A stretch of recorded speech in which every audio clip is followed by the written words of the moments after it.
Bonjour à tous et bienvenue sur Web3 Pulse, votre rendez-vous quotidien pour décrypter l'économie numérique et où il n'y a rien à vendre. Et oui, dans un monde où il y en a de plus en plus de créateurs de contenu sur la crypto, c'est quand même bien sympa d'en trouver un qui vous vend pas des formations à 2000€ le PDF ou qui spécule pendant 3 heures sur un graphique.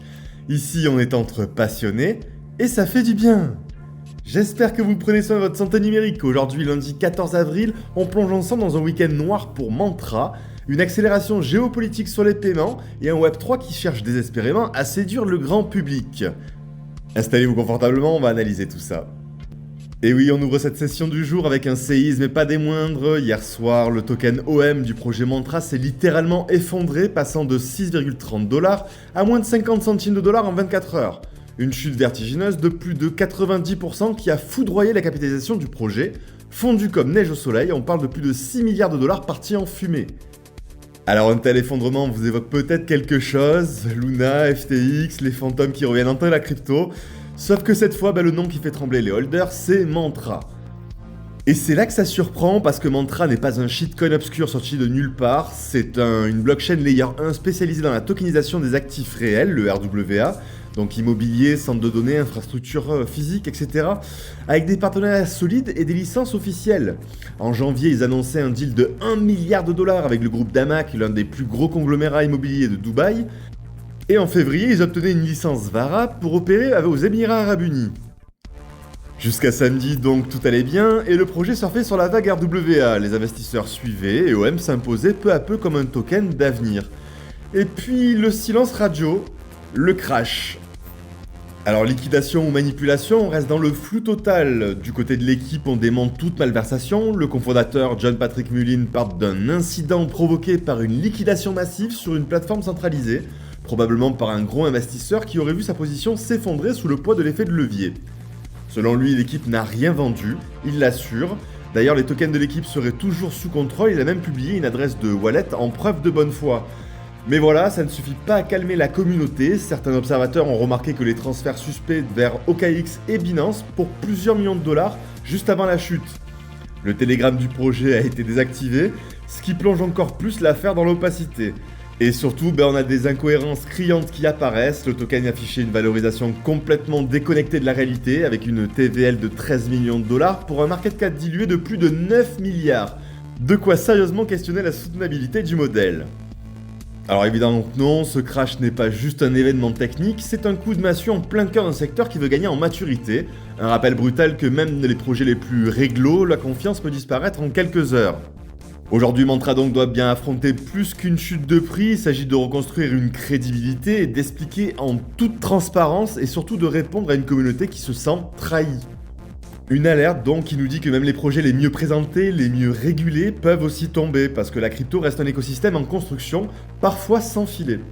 La question qu'on peut se poser maintenant, c'est est-ce que Mantra va se relever ? Peut-être, mais là le doute est là et dans un marché aussi nerveux, le doute est parfois plus toxique qu'un hack. Donc on va garder un œil bien attentif sur les prochaines heures et on vous tiendra informé dès que ça bouge.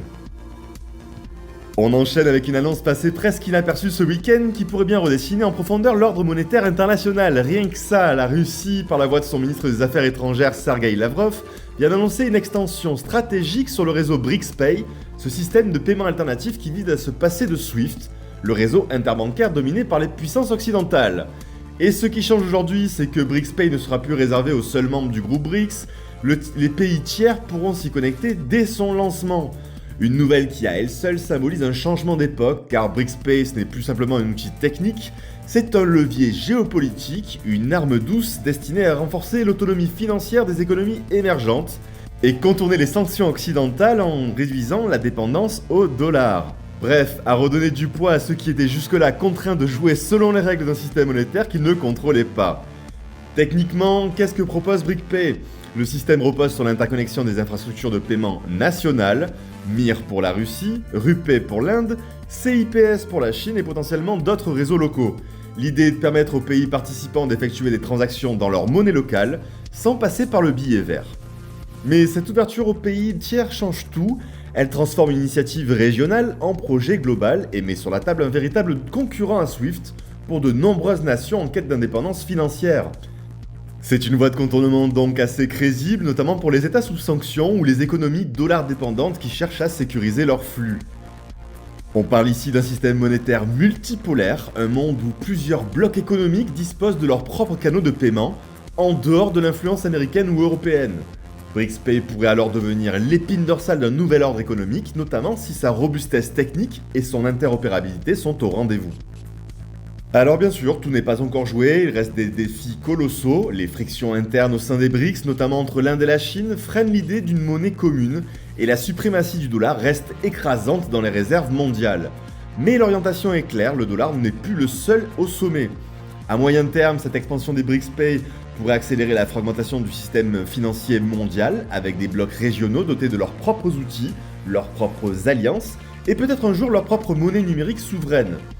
Pour l'instant, c'est une carte de plus dans le jeu de l'Est, une réplique douce mais ferme à l'hégémonie du système occidental. On peut le noter, c'est également un signal fort envoyé aux investisseurs comme aux États.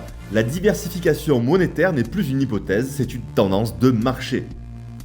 On poursuit avec le Web3 Gaming qui poursuit sa route en dents de scie. Selon un dernier rapport de Dapradar, le secteur du jeu blockchain a connu le début d'année 2025 plutôt mitigé. D'un côté, le nombre des deals conclus est en nette augmentation, on l'a vu vendredi dernier, plus 35% par rapport au trimestre précédent. De l'autre, les montants investis, eux, s'effondrent avec une chute vertigineuse de 71% par rapport au quatrième trimestre 2024, pour atteindre seulement 91 millions de dollars sur le trimestre. C'est peu, très peu, et ça en dit assez long sur le climat actuel. Les investisseurs se montrent plus frileux, préférant aujourd'hui miser sur l'intelligence artificielle ou les RWA plutôt que sur des jeux encore en phase de test. D'autant que les utilisateurs, eux aussi, deviennent plus exigeants. La campagne publicitaire liée au crypto gaming et aux jeux d'argent Web3 sont désormais les plus coûteuses de tout l'écosystème, avec un coût moyen d'acquisition par wallet de 8,74 $. C'est énorme, surtout comparé aux campagnes DeFi qui oscillent aux alentours des 2,79 $ de coût d'acquisition. Alors donc pourquoi un tel décalage ? Parce qu'en fait les utilisateurs des jeux Web3 sont très volatiles, peu fidèles et souvent là pour spéculer plus que pour s'engager. Beaucoup s'inscrivent donc, mais peu restent. Et pourtant, paradoxalement, le nombre de projets se multiplie. Les deals augmentent, les idées fusent, et certains géants comme Marlbex, branche du gaming de Netmarble, ou The Game Company à Dubaï continuent d'attirer des fonds, misant sur des infrastructures durables plutôt que sur des jeux éphémères. On pourrait y voir une sorte de transition, moins de hype, plus de construction, moins de promesses, plus de technicité. Et c'est peut-être ça, la véritable maturité d'un secteur. Si la GameFi cherche encore sa voie, l'adoption globale du Web3, elle, fait face à un obstacle plus profond, son manque d'humanité. C'est le constat posé par Mac Diamaro, fondateur de Kindred. Son analyse est sans appel, les interfaces Web3 sont souvent complexes, froides et anxiogènes. Et pour l'utilisateur lambda, manipuler un wallet ou signer une transaction sur la blockchain, c'est loin d'être naturel. Alors pour information, Kindred est une startup fondée par Max Diamario, donc elle est axée sur la création d'agents d'intelligence artificielle empathiques, spécifiquement conçus pour améliorer l'interaction humaine dans les environnements numériques, notamment le Web3. Alors que faire dans un monde d'intelligence artificielle sans empathie ? Eh bien la réponse pourrait venir d'un domaine encore peu exploré dans l'écosystème, l'intelligence artificielle émotionnelle. L'idée est simple, intégrer des agents conversationnels dotés d'intelligence émotionnelle, capables d'accompagner les utilisateurs avec empathie, de les rassurer, voire de les guider. Un coach personnel, une sorte de compagnon numérique, qui comprendrait non seulement vos actions, mais aussi votre état émotionnel, vos doutes ou vos hésitations. Imaginez au lieu d'un message d'erreur froid, vous auriez un assistant bienveillant qui vous expliquerait calmement ce que vous pouvez faire. Il détecterait si vous êtes perdu, ou qui vous proposerait de l'aide de manière proactive, le tout bien sûr sans jargon technique. Cette humanisation du Web3 pourrait faciliter son adoption à grande échelle, en particulier pour les profils non techniques. Et dans un écosystème où la confiance est aussi importante que la technologie, cette approche pourrait tout changer. Alors évidemment, ça soulève des questions. Plus d'interactions signifie souvent plus de données personnelles, donc avec des risques en termes de vie privée. Et si l'IA devient trop présente, certains craignent une forme de dépendance émotionnelle. Mais les bénéfices potentiels sont assez énormes. Réduction de la barrière d'entrée, meilleure rétention des utilisateurs, et surtout une expérience plus fluide, plus rassurante et plus humaine. Alors sous cette forme, l'IA émotionnelle pourrait ainsi devenir un accélérateur majeur de l'adoption Web3, bien au-delà des aspects techniques. Du côté du marché crypto, on démarre la semaine sur une note plutôt stable avec 2690 milliards de dollars de capitalisation. Les volumes de transactions sont de 84 milliards de dollars échangés, rien d'exceptionnel par rapport au volume de la semaine dernière. Côté DeFi, on a une vraie hausse puisqu'on note 8,23 milliards de volume, ce qui représente près de 10% du total. Quant au stablecoin, il domine toujours le marché, mais avec 92% du volume. C'est quand même un net recul de 3% depuis vendredi, donc l'argent change de main. Bitcoin renforce légèrement sa position avec la dominance de 62,60%. Techniquement, il tient bon après une semaine assez intense.